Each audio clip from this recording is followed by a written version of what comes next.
Ya, jadi ketika Allah tambahkan harta, diberikan kenikmatan, syukuri dengan harta itu seperti Allah perintahkan. Ya, ketika Allah berikan kesehatan, koneksikan diri kita dengan Allah. Ketika Allah berikan nikmat yang begitu berlimpah. Nah, pelajaran di puasa Asyura ini memberikan kesan yang serupa.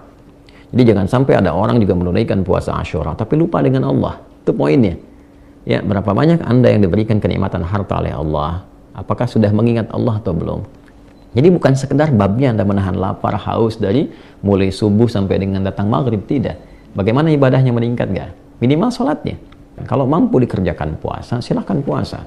Kalau tak mampu pun karena alasan-alasan fisikal misalnya, alasan medis atau dalam perjalanan yang tidak memungkinkan puasa, tidak harus memaksakan.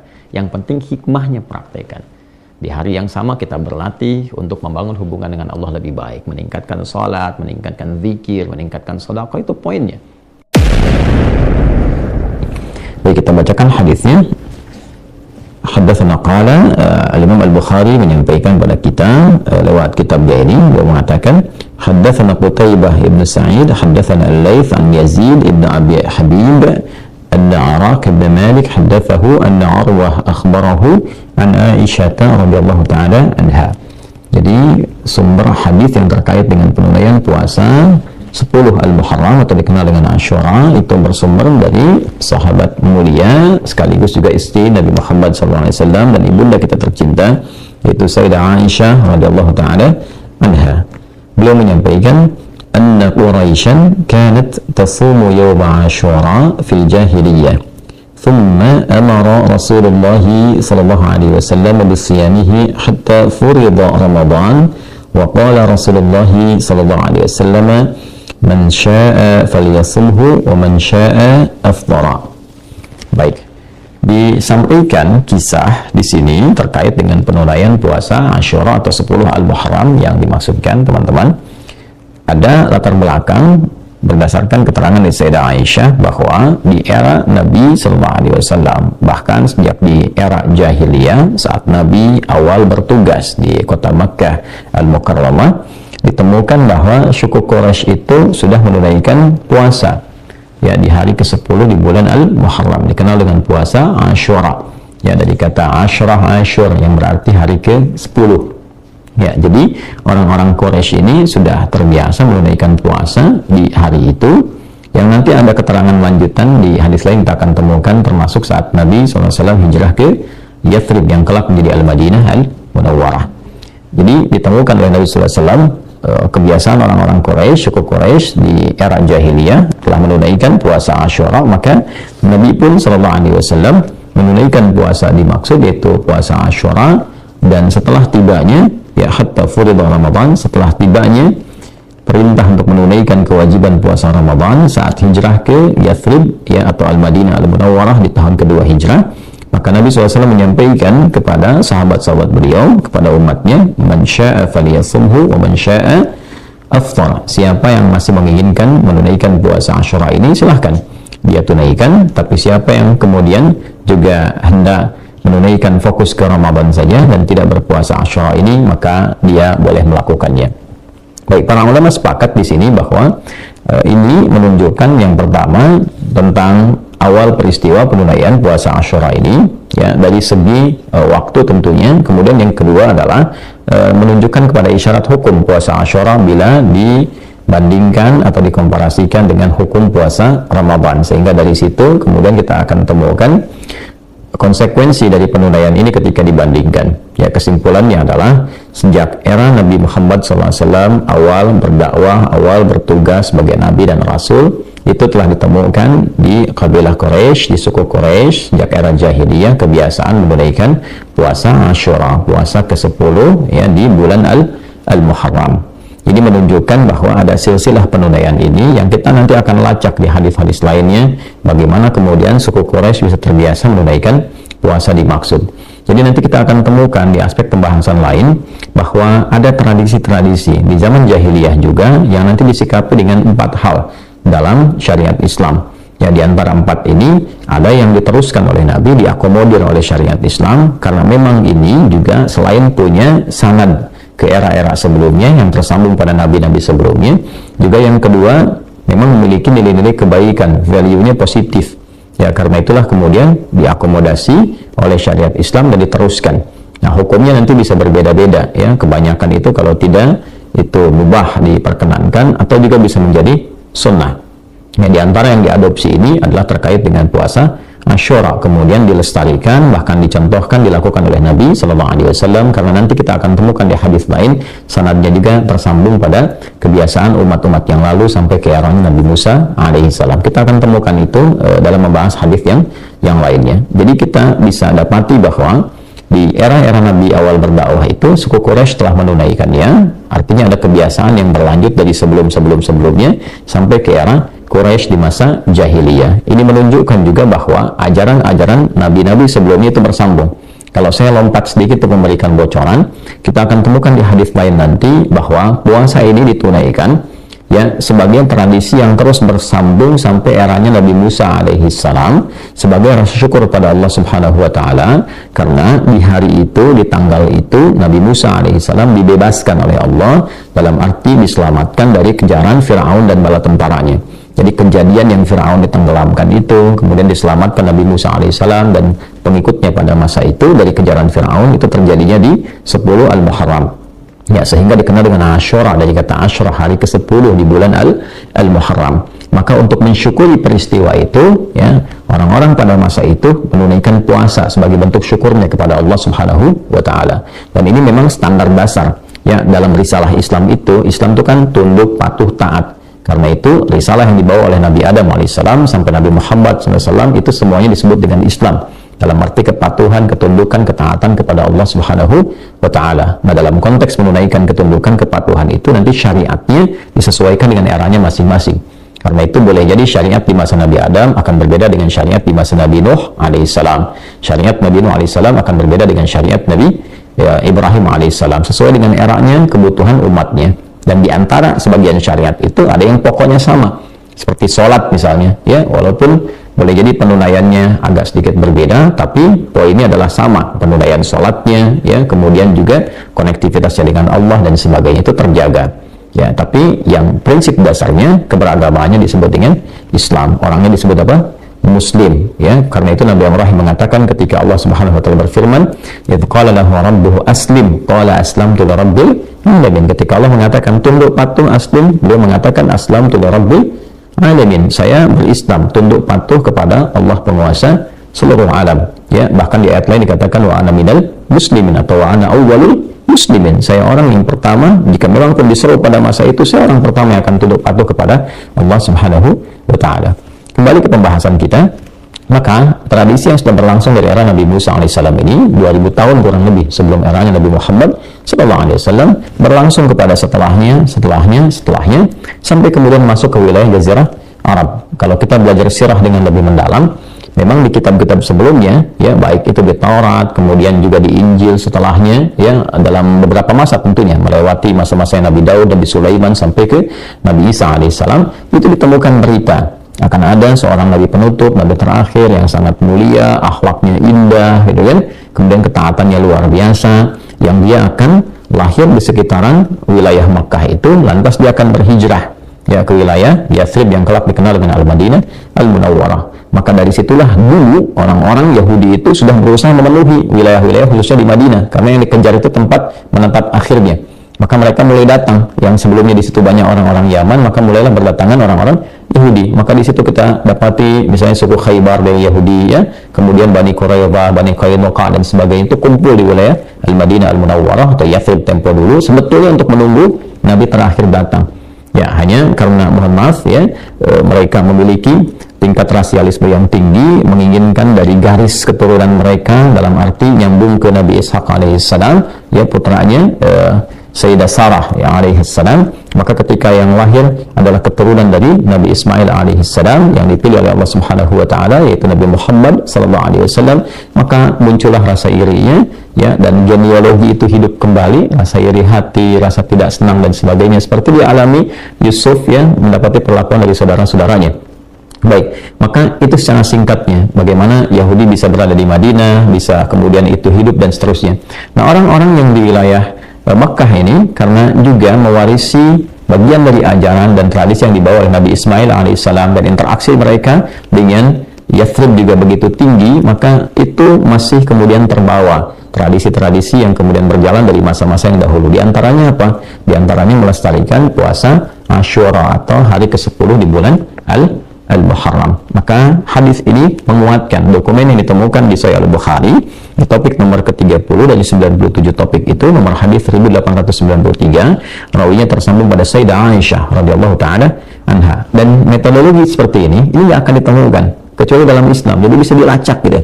Ya. Di Yahudi itu masih ada tradisi sanad, itu masih ada.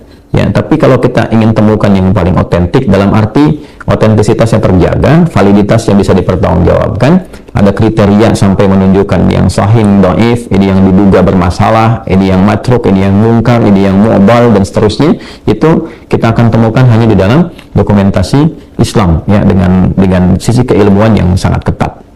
Nah, ini menunjukkan validitas dan otentisitas ini untuk kita ya, untuk umat Islam begitu harus meyakini ya. Orang di luar saja sampai orientalis begitu betul-betul mengagumi ya, dan begitu betul-betul mereka juga bahkan meyakini kebenaran itu, sehingga metodologinya dicoba untuk diikuti. Di soal itu sangat sulit.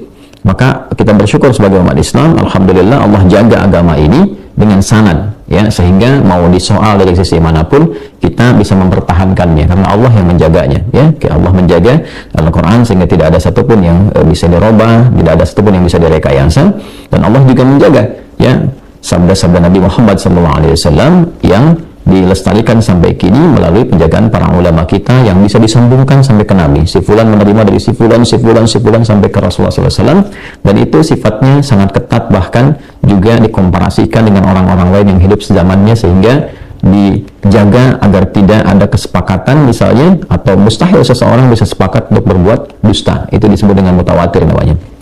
Kembali ke sini, ya kurang lebih itu sejarahnya. Jadi Sayyidah Aisyah mengonfirmasi bahwa orang-orang Quraisy mendapati tradisi itu dari sebelum-sebelumnya, mereka sudah berpuasa. Jadi ketika Nabi mendapati orang-orang Quraisy berpuasa di 10 Al-Muharram, maka Nabi pun menunaikan puasa itu karena melihat itu sebagai tradisi yang dilestarikan dari era sebelumnya dan sifatnya baik sebagai wujud syukur pada Allah Subhanahu wa Ta'ala. Nah, sebelum kita lanjutkan pembahasan mendalamnya lagi, saya ingin ambil hikmahnya dulu supaya kita mendapatkan pembahasan yang utuh. Jadi dalil, memahami sampai ke hikmah. Nah, hikmah yang paling pokok ya dari awal sejarah ini tentang puasa Asyura ini adalah bagaimana seseorang itu ketika mendapatkan nikmat dari Allah Subhanahu wa Ta'ala itu ingat kepada pemberinya, ingat kepada Allah. Nah, dengan mengingat itulah kemudian diwujudkan sifat syukurnya pada Allah Subhanahu wa Ta'ala. Ini yang dimaksudkan dalam beberapa ayat Quran ketika Allah bahkan memberikan hadiah kepada Rasulullah SAW berupa keterangan surganya sebelum beliau wafatnya. Seorang nabi rasul yang sangat mulia yang sebelum wafatnya sudah turun satu surah tentang surganya, itu surah Al-Kautsar. Ya, ketika Allah berfirman, A'udzubillahi minasyaitonir rajim, Bismillahirrahmanirrahim, Inna a'tainakal kautsar. Dengan keagunganku, kata Allah, yang menggunakan ta'zimun nafsi di ta'zimi sya'ni, dengan keagunganku aku akan berikan anugerah, aku tetapkan kepadamu sesuatu yang sangat agung, sangat tinggi nilainya. Kautsar jamaah dari kata kafrah, yang banyak sekali karunia-Nya, banyak kenikmatannya, tak terlukiskan ya. Tapi Allah berikan satu pengajaran yang sangat luar biasa ketika Nabi SAW memberikan kenikmatan yang begitu melimpah, surga yang paling indah, yang paling komplit ya, sampai di surat Ad-Duha itu sampai dikatakan fatarba, sampai engkau mengatakan saya ridha, saya puas ya Allah ya. Padahal urusan nikmat itu ya tipikal manusia itu gak akan mengatakan puas. Dikasih sepeda pengen motor, dikasih motor pengen mobil, tapi di surga ini saking nikmat luar biasanya sampai mengatakan fatarba, ya kan? Engkau akan mengatakan saya ridha ya Allah, saya puas. Tapi apa adabnya setelah mendapatkan itu? Fasalli li rabbika wanhar. Ya, maka ketika mendapatkan nikmat itu ya bukan sekedar terima kasih, bersyukur, senang, atau merasa sudah mendapatkan jaminan surga lantas berbuat ya apa saja yang diingini, tidak. Tapi Allah melatih adab di situ. Fasalli, maka sholatlah, perbanyaklah konektivitas dengan Allah, tersambung, jangan sampai punya hubungan yang tidak baik ya. Baik itu secara fisikal, sholat kan menggunakan ya, ibadah itu menggunakan fisik kan ya, wanhar, dan berkurbanlah, atau menggunakan ibadah harta ya. Jadi ketika Allah tambahkan harta, diberikan kenikmatan, syukuri dengan harta itu seperti Allah perintahkan ya. Ketika Allah berikan kesehatan, koneksikan diri kita dengan Allah. Ketika Allah berikan nikmat yang begitu berlimpah. Nah, pelajaran di puasa Asyura ini memberikan kesan yang serupa. Ketika Nabi Musa AS diselamatkan dan kaumnya dari kejaran bahkan ancaman ya eksekusi dari Fir'aun dan bala tentaranya itu, maka yang pertama dilakukan apa? Ketika diselamatkan, mereka mensyukuri semua nikmat itu dan mengoneksikan itu dengan Allah Subhanahu wa taala. Ya, membangun hubungan baik dengan Allah. Ini pelajaran besarnya. Jadi jangan sampai ada orang juga menunaikan puasa Asyura tapi lupa dengan Allah. Itu poinnya. Ya, berapa banyak Anda yang diberikan kenikmatan harta oleh Allah? Apakah sudah mengingat Allah atau belum? Bagaimana dengan sholatnya yang walaupun itu nggak usah bayar gitu? Allah sudah kasih Anda rumah yang begitu mewah, mobil yang sangat luar biasa, kehidupan luar biasa. Sampai seringkali Anda bikin konten untuk menunjukkan Anda berhasil ini dan itu, atau Anda tidak bikin pun Anda merasakan kenikmatannya. Tapi bagaimana hubungan Anda dengan Allah yang bahkan tidak menggunakan uang pun kadang-kadang masih malas untuk dilakukan? Maka bertakwalah pada Allah Subhanahu wa taala. Ketika Rasulullah SAW diberikan surga saja, perintah Allah pertamanya apa? Jaga hubungan baikmu dengan Allah, tingkatkan sholatmu. Itu yang menjadikan Nabi bangun malam sampai bengkak kakinya, sampai ketika ditanya oleh Sayyidah Aisyah radhiyallahu taala anha, kenapa mesti begini ya Rasulullah SAW? Ya, au kama qalat. Maka apa Nabi yang dijawab oleh beliau SAW? Afala akunu 'abdan syakura. Itu jawaban indahnya. Apa nggak boleh aku menjadi hamba yang bersyukur? Itu kalimatnya. Ya, apa nggak boleh aku menjadi hamba yang bersyukur? Jadi Nabi mengekspresikan ya sifat syukurnya kepada Allah dengan meningkatkan ibadahnya. Sholat nggak bayar, apa nggak boleh ditambah gitu kan? Sementara Allah berikan sesuatu yang bahkan kalau kita kumpulkan amal kita nggak akan sanggup menandingi pemberian Allah itu. Ya, nggak akan cukup kalau bukan karena rahmat Allah, itu nggak akan bisa menandingi itu semua. Itu poinnya. Jadi jangan sampai Allah berikan anugerah, ada yang dapat misalnya promosi jabatan, Masya Allah, ya teman-teman dapat promosi jabatan di birokrasi kah, di institusi kah, di militer kah, TNI, Polri-nya, di birokrasi misalnya dan sebagainya. Ya, ingat, kalau SK-nya bukan dari Allah yang menghendaki, nggak akan jadi itu, ya kan? Dengan jabatan itu sudah kenal Allah belum? Sudah tersambung belum? Ini poinnya. Jadi bukan sekedar babnya Anda menahan lapar, haus dari mulai subuh sampai dengan datang maghrib, tidak. Bagaimana ibadahnya meningkat nggak? Minimal sholatnya. Ya. Nah ini pun demikian dengan diberikan nikmat harta, nikmat pengetahuan. Jaga hubungan dengan Allah. Sholat. Bagaimana baca Qurannya? Baru kemudian masuk kepada bab hartanya. Bagaimana sedekahnya dan sebagainya. Itu poinnya. Jadi dasar pertama kali yang ingin saya sampaikan bahwa ada tradisi-tradisi baik yang diakomodir, tapi pesan moral dan hikmah yang dibawa dari situ adalah bagaimana membangun kedekatan dengan Allah Subhanahu wa ta'ala. Ini dasar pertamanya ya, sebelum kita bicara ke teknisnya. Jadi saya senang membahas itu lebih runtut, lebih dalam, sehingga kita bisa mendapatkan secara komprehensif pemaknaan dari setiap ibadah yang kita lakukan. Ini poin dasarnya. Kemudian juga di sini ada pesan-pesan yang cukup menarik ya. Ketika ada tradisi-tradisi yang baik, yang punya value baik, tidak bertentangan dengan syariat yang dibawa, yang diperkenalkan dan dicontohkan serta dituntunkan dalam Islam, maka di situ tidak tertolak untuk dilakukan. Ya, apalagi bila ada nilai-nilai itu yang menguatkan ibadah-ibadah dalam Islam. Ya, contohnya tadi puasa Asyura. Ya, kemudian nanti ada hal yang lain-lain lagi. Ada yang sifatnya pada aspek sosial, ya seperti laqab misalnya kunyah. Kunyah itu Abu ya, dan Muhammad SAW itu disebut dengan Abul Qasim. Ya, nanti ada Abu Talib, ya dan seterusnya. Kenapa menggunakan Abu? Itu tradisi jahiliyah awalnya. Jahiliyah itu bila ingin menghormati seseorang yang dianugerahi oleh Allah anak pertama. Ya kan? Jadi begitu dia punya anak pertama, maka diselamati oleh orang-orang lain, diberikan takrim, ya memuliakan dengan mengatakan bapak pada anak pertamanya. Misalnya anak pertama Rasulullah SAW Al-Qasim, maka dikenal dengan Abul Qasim. Ya, kemudian juga ada misalnya beberapa yang lain, ada yang disebut dengan Abu Talib misalnya kan, dan turunan-turunan yang lainnya. Itu bukan nama asli, tapi menunjuk pada kunyah pada anak yang pertama. Nah ini sebetulnya bukan dari syariat Islam pada mulanya, tapi ketika itu punya nilai yang baik, sebuah penghormatan yang baik, tradisi yang baik, maka dipertahankan sampai dengan kekinian. Ya, bahkan beberapa kan disebut dengan nama anak pertama atau dilekatkan kadang-kadang pada laki-lakinya.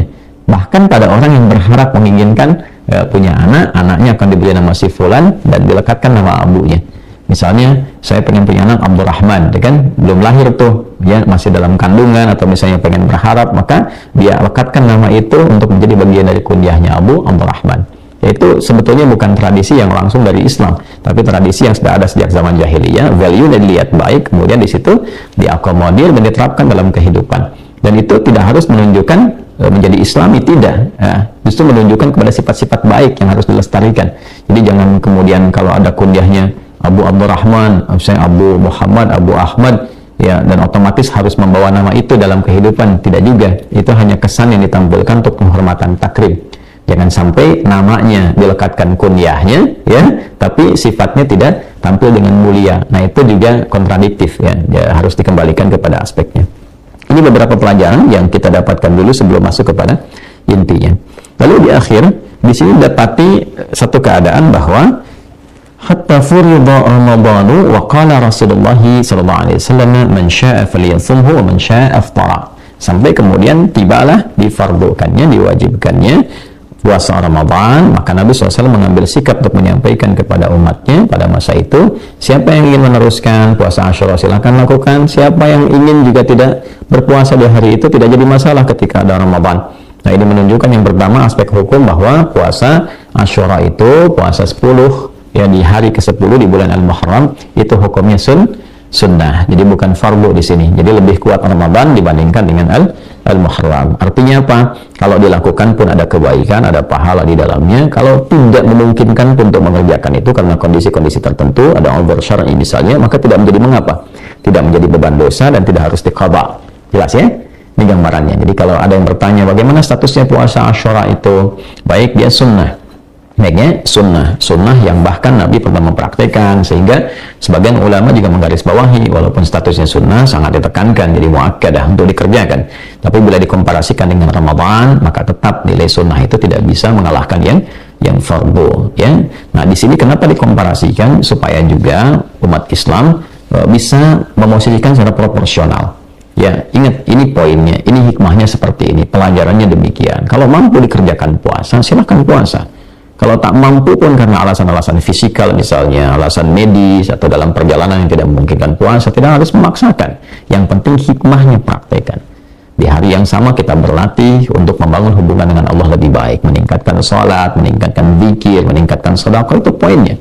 Ya, sisi lain ada yang puasa, optimalkan juga hikmahnya tadi. Ya, atau misalnya ada yang puasa tapi tidak mengenal hikmah, jadi yang didapatkan hanya apa? Ya hanya menahan lapar dan haus saja. Pahala insya Allah didapatkan sesuai dengan keikhlasan. Jadi Islam itu ada pahala yang bisa diambil dari konsep pemenuhan rukun dan syarat. Begitu kita tunaikan amalnya, ikhlas kita tunaikan, berusaha sepenuh hati kita tunaikan karena Allah, dapat pahala di sini. Ya, tapi ada yang kedua namanya hikmah. Nah, hikmah ini yang dibawa sebagai tuntunan dalam berkehidupan, pedoman. Ya, jadi wisdomnya apa dari situ? Oh, tadi wisdomnya itu membuat kita lebih baik, terkoneksi dengan Allah, ya, mampu kemudian bisa menjalin hubungan dengan orang-orang sekitaran dengan mulia, ya, ingat kebaikan, tidak melupakan kebaikan-kebaikan yang telah diberikan, apalagi sama Tuhan. Allah udah kasih banyak kok lupa sama Tuhan, ya kan? Ya, itu poin besarnya. Allah selamatkan Musa, selamatkan kaumnya, maka ingat dengan Allah, dia puasa, dia bangun hubungan baik, ya Allah kasih banyak hal pada hambanya, dikasih oksigen tiap hari gratis, Masya Allah, tiap waktu dikasih ketenangan, kenyamanan, hidup enak, bahkan harta melimpah, nggak ingat sama Allah. Nah, itu problem. Ya, apalagi ada yang kemudian sama sekali melupakan Allah. Nah, itu berbahaya, maka akan terancam ketika pulang, itu problemnya.